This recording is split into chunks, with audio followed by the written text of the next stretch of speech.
Bueno, aquí nos encontramos otra vez con la farmacocinética de los corticoides, dando inicio así a la segunda mitad de este video. En lo que respecta a la administración de los corticoides, encontramos que hay no una infinidad, pero una gran cantidad de vías disponibles para la administración de estos fármacos.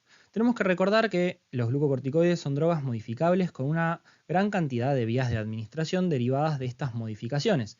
Entonces, podemos encontrar que en lo que es la administración local, tenemos glucocorticoides inhalatorios, glucocorticoides dérmicos que vienen en presentaciones como ungüentos o cremas, intraarticulares que se inyectan dentro de las articulaciones que uno quiere tratar, corticoides oftálmicos que vienen en forma de colirios, entre otros, también corticoides intranasales en forma de spray y que son distintos a los corticoides inhalatorios, cuyo blanco es el epitelio pulmonar, y finalmente los corticoides rectales que vienen, por ejemplo, en forma de espumas.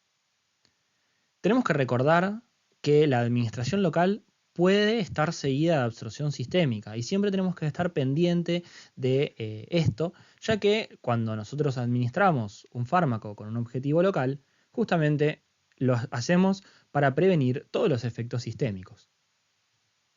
Por otro lado, las vías de administración sistémicas incluyen en la parte enteral la presentación oral en comprimidos y jarabes y de forma parenteral corticoides endovenosos e intramusculares.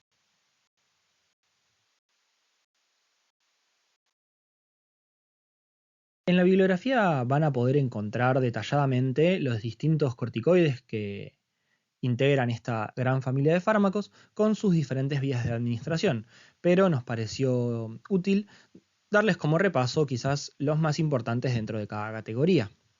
En los corticoides parenterales, aquellos que se administran de forma intravenosa o intramuscular, encontramos que la hidrocortisona es uno de los más frecuentemente utilizados.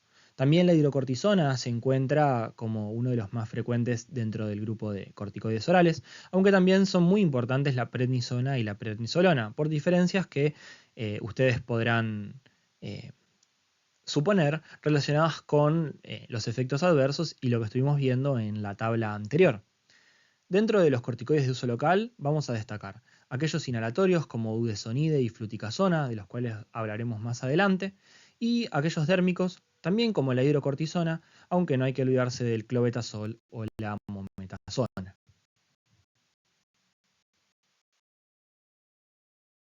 Mencionar algunos puntos importantes referidos a los corticoides inhalados. Tenemos que recordar el concepto de asociación fija, que podría definirse como una combinación en una única forma farmacéutica de dos o más principios activos. Las asociaciones fijas son muy importantes en lo que respecta al tratamiento del asma, ya que involucran a glucocorticoides y agonistas beta 2, como vamos a ver más adelante. Recordemos que los corticoides inhalatorios o inhalados están disponibles en inhaladores presurizados conocidos como PAF y que pueden o no utilizar una aerocámara, en inhaladores de polvo seco y también nebulizados. Los glucocorticoides asociados con los agonistas beta 2 son muy importantes para el tratamiento del asma y se elige obviamente la forma inhalatoria para evitar los efectos adversos sistémicos de estas dos drogas. Sin embargo, no nos tenemos que olvidar que un alto porcentaje de la dosis de corticoide y también de agonistas beta 2, en el caso de que sean administrados de forma conjunta, es deglutida. Entonces, ¿cómo podemos prevenir esto? Bueno, mediante una técnica correcta y la utilización de corticoides que tengan un alto primer paso hepático, para de esta forma disminuir la biodisponibilidad sistémica. Actualmente, las asociaciones fijas más utilizadas son el budesonide junto con el formoterol y la fluticasona con el salmeterol.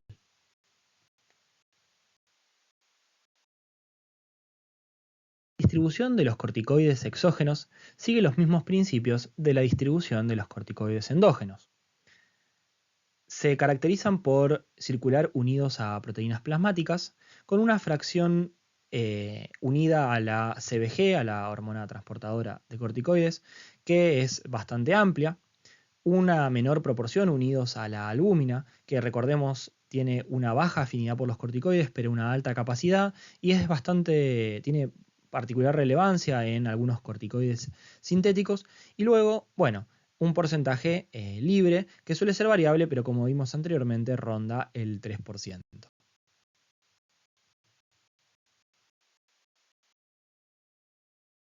El metabolismo y la excreción de los corticoides son dos fenómenos muy importantes.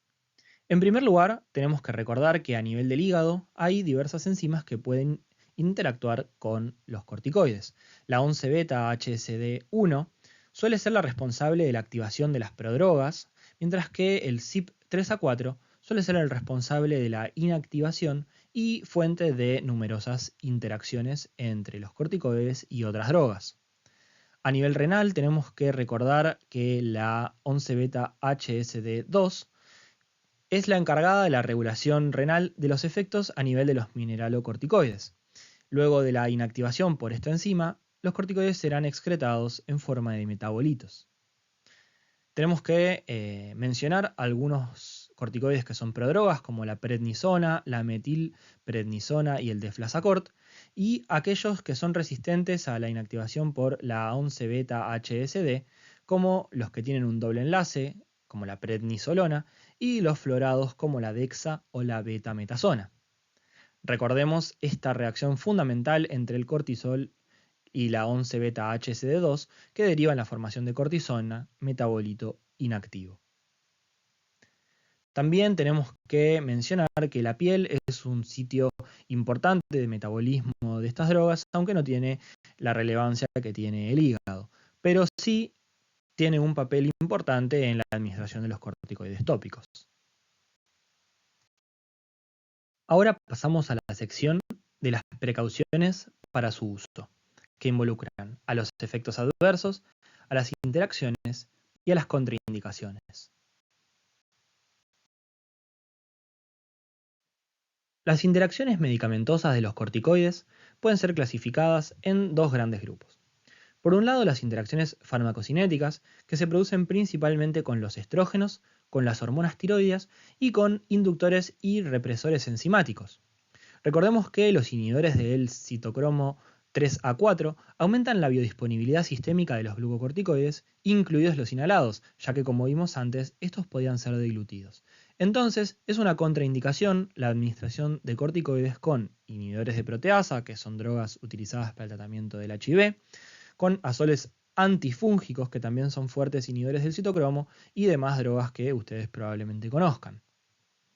Por otro lado, tenemos las interacciones a nivel farmacodinámico, las cuales pueden ser ventajosas o no. Por ejemplo, a nivel de los agonistas beta 2, como vimos antes, tenemos un sinergismo de potenciación, pero por ejemplo, con los antiinflamatorios no esteroideos vamos a encontrar que son sinérgicos en sus efectos analgésicos, pero por otro lado, por ejemplo, pueden aumentar la combinación de glucocorticoides y AINES el riesgo de úlceras pépticas.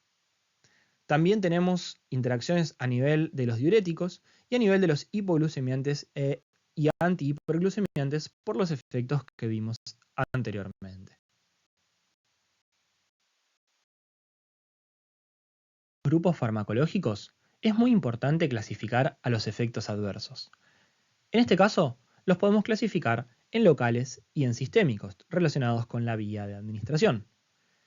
Los locales los detallaremos más adelante, mientras que los sistémicos podemos diferenciarlos en de aparición aguda, como la psicosis corticoidea, y la insuficiencia suprarrenal. La insuficiencia suprarrenal va a ser motivo de discusión en diapositivas siguientes. Vamos a mencionar brevemente que la psicosis corticoidea puede estar producida por la inhibición de la recaptación de catecolaminas por los astrocitos y puede derivar en distintos cuadros, no solamente psicosis, sino en un cuadro de depresión. Suele instaurarse en los primeros 3 días del tratamiento y se ha visto que el sexo femenino es un factor de riesgo para desarrollarla, aunque todavía no se han dilucidado los mecanismos que justifican la aparición de este efecto adverso. En lo que es la aparición crónica, encontramos principalmente al síndrome de Cushing iatrogénico, que discutiremos más adelante.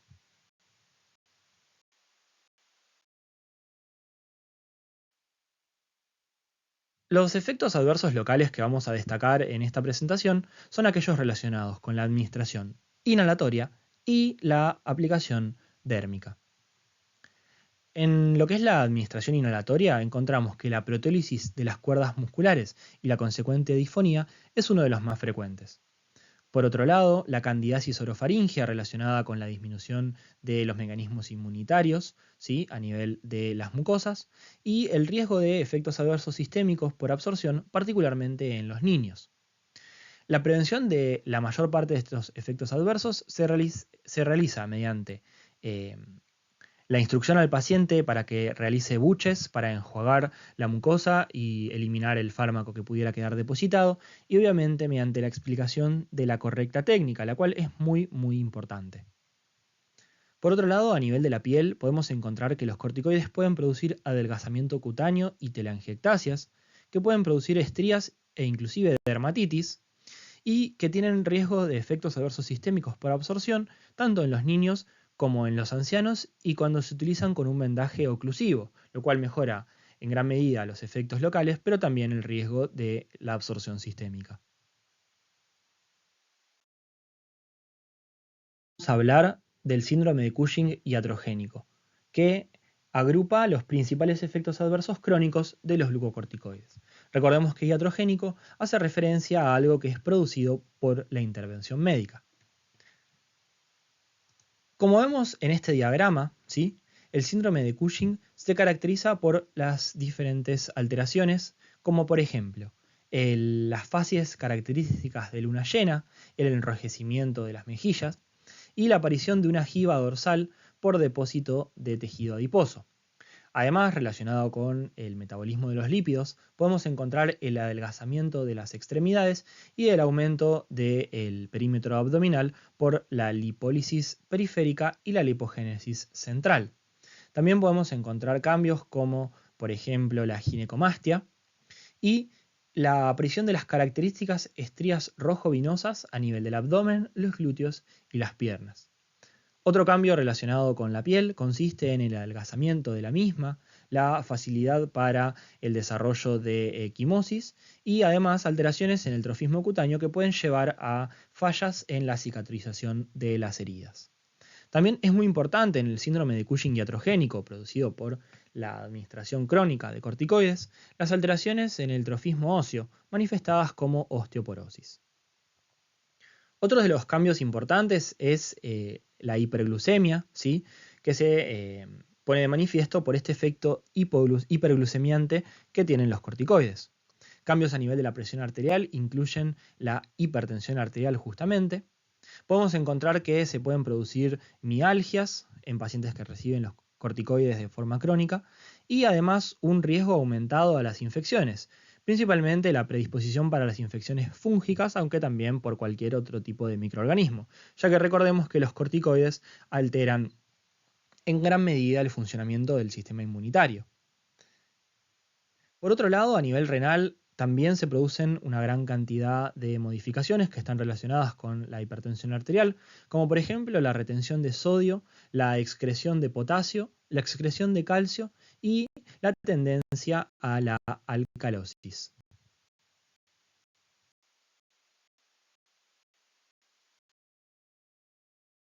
Los efectos adversos muy importantes del tratamiento crónico con corticoides consiste en la supresión suprarrenal o síndrome de supresión suprarrenal.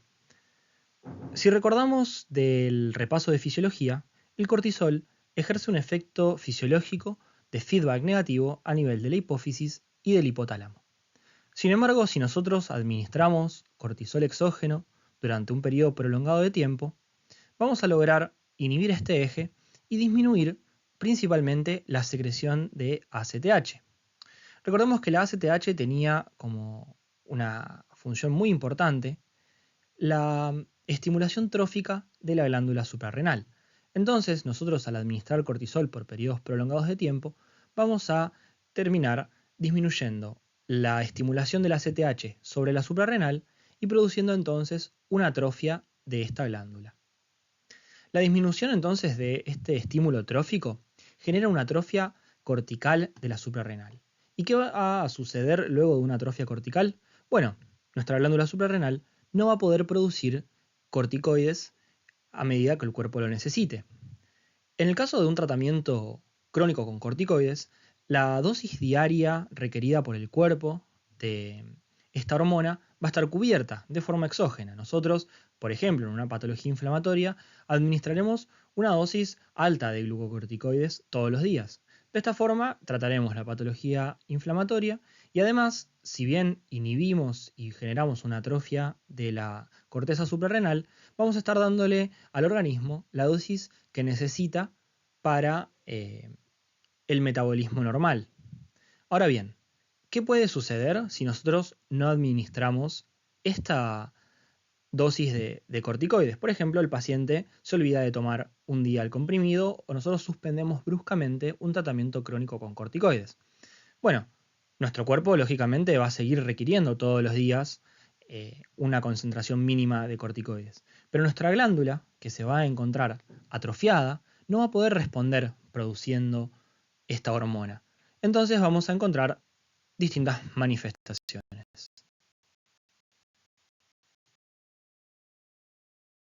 Entonces, hablemos un poco acerca de lo que estuvimos viendo antes para poder razonar la fisiopatología de la supresión suprarrenal y pensar cómo podemos hacer para prevenir la aparición de este efecto adverso. Se ha estudiado que algunos tratamientos con glucocorticoides tienen más riesgo que otros para desarrollar una atrofia de la glándula suprarrenal. Recordemos que la ACTH tiene un efecto trófico muy importante sobre la corteza de la suprarrenal y que si nosotros administramos glucocorticoides y logramos interrumpir el eje endocrino, podemos lograr una disminución de la secreción de ACTH y por ende una atrofia de la glándula. Ahora bien, ¿cuáles son estos tratamientos que tienen más riesgo de producir atrofia glandular y por ende, si sucede algo durante el tratamiento, tienen más riesgo de desarrollar un síndrome de supresión suprarrenal? Bueno, se ha descubierto que la atrofia suprarrenal es un fenómeno tiempo dependiente. Esto implica que la dosis de corticoide no va a interesar para el desarrollo de este efecto adverso, sino el tiempo por el cual los pacientes lo reciben. Depende de la bibliografía, algunos libros hablan de 10 días, otros hablan de 2 semanas, que bueno, son 14 días. Establecen como el tiempo en el cual la administración de corticoides va a llevar a la atrofia de una suprarrenal. Entonces, si nosotros tenemos un paciente que puede estar recibiendo dosis bajas de corticoides o dosis altas, eso no nos interesa, pero que las viene recibiendo desde hace, por ejemplo, 14 días, podemos sospechar que sus glándulas suprarrenales van a encontrarse atrofiadas. Esto nos va a predisponer justamente al desarrollo del síndrome de supresión suprarrenal. Ahora bien, ¿qué tratamientos con corticoides tienen un bajo riesgo? Bueno, aquellos, independientemente de la dosis, que se realicen por una duración menor a los 3 días, se estipula. Por ejemplo, un tratamiento con altas dosis de corticoides, pero que tenga una duración de un día, no tiene riesgo de generar atrofia de la glándula. Lo que no se sabe con certeza es cuál es el límite de tiempo entre que un paciente tiene riesgo de hacer una atrofia suprarrenal. Por ejemplo, un tratamiento con corticoides de 5 a 6 días podría llegar a generar una atrofia suprarrenal, pero no se sabe con certeza. Además, hay cierta variedad interindividual que permite que en algunos casos individuos con tratamientos cortos de corticoides lleguen a una atrofia suprarrenal y quizás individuos con tratamientos un poco más prolongados no la desarrollen.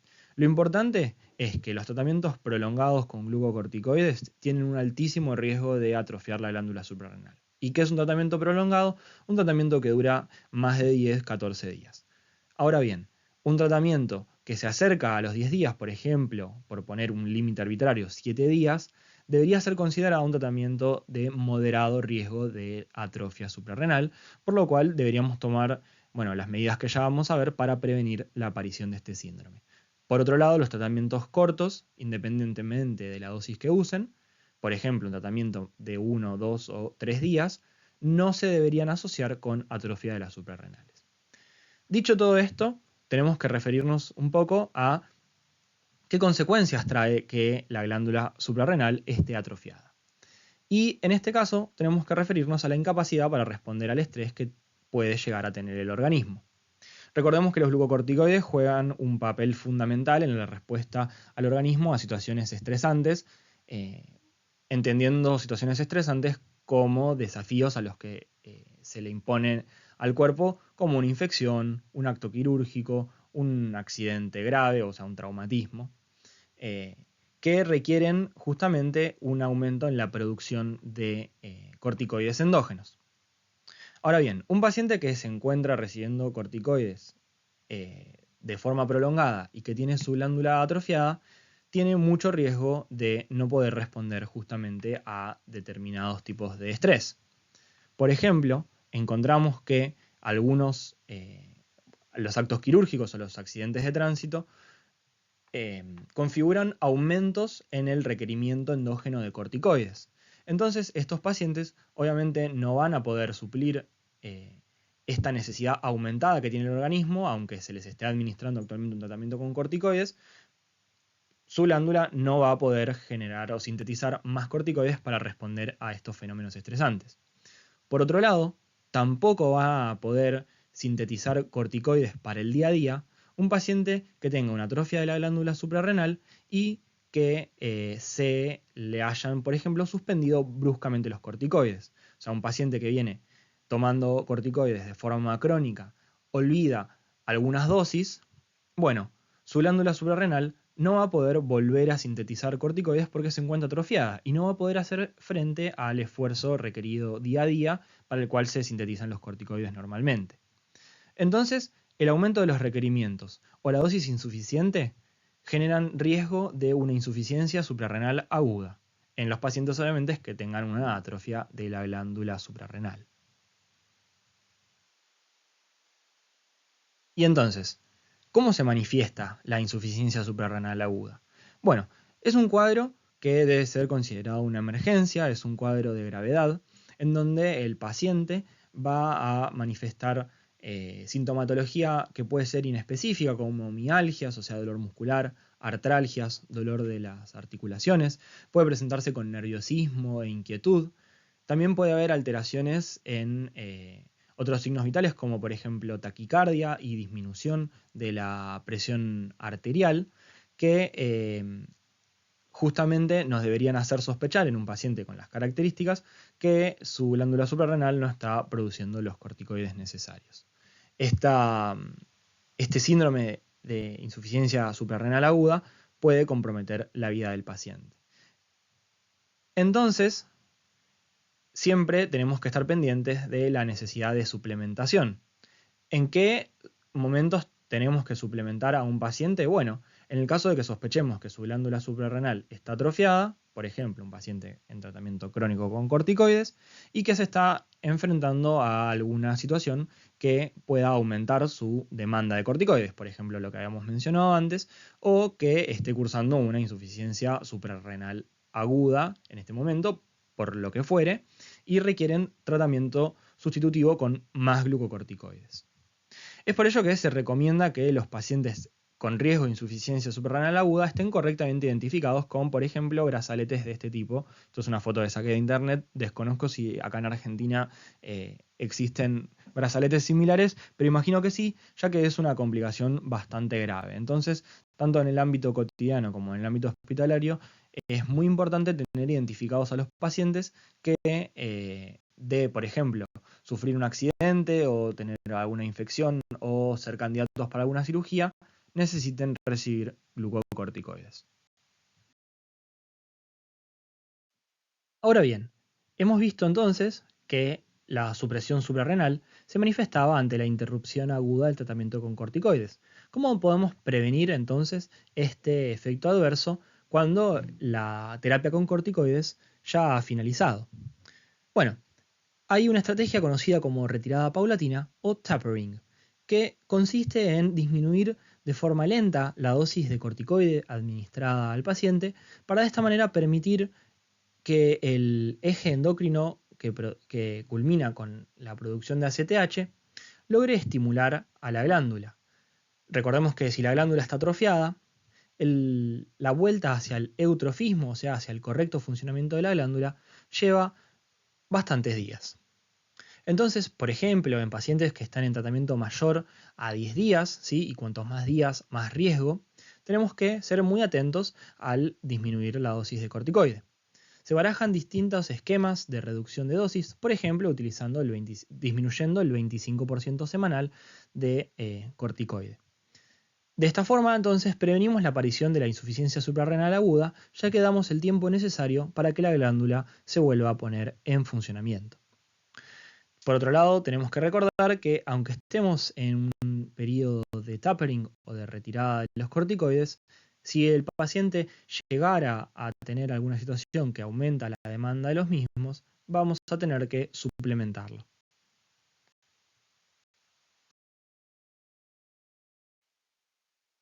En lo que respecta al apartado de las contraindicaciones de los corticoides, no en todos los libros está detallado formalmente. Podemos decir que la mayor parte de las infecciones, ¿sí?, son una contraindicación para recibir corticoides sistémicos, ya que afectan al sistema inmunitario, como vimos anteriormente. En algunas situaciones es de buena práctica, por ejemplo, solicitar una radiografía de tórax para descartar que el paciente tenga una tuberculosis, por ejemplo, y que nosotros al administrar corticoides podamos disminuir la respuesta del sistema inmunitario y llevar a una reactivación de la misma. Por otro lado, la insuficiencia cardíaca grave y la hipertensión arterial severa son contraindicaciones para la administración de corticoides porque ya vimos que tienen efectos a nivel de la retención de sodio y agua por el riñón.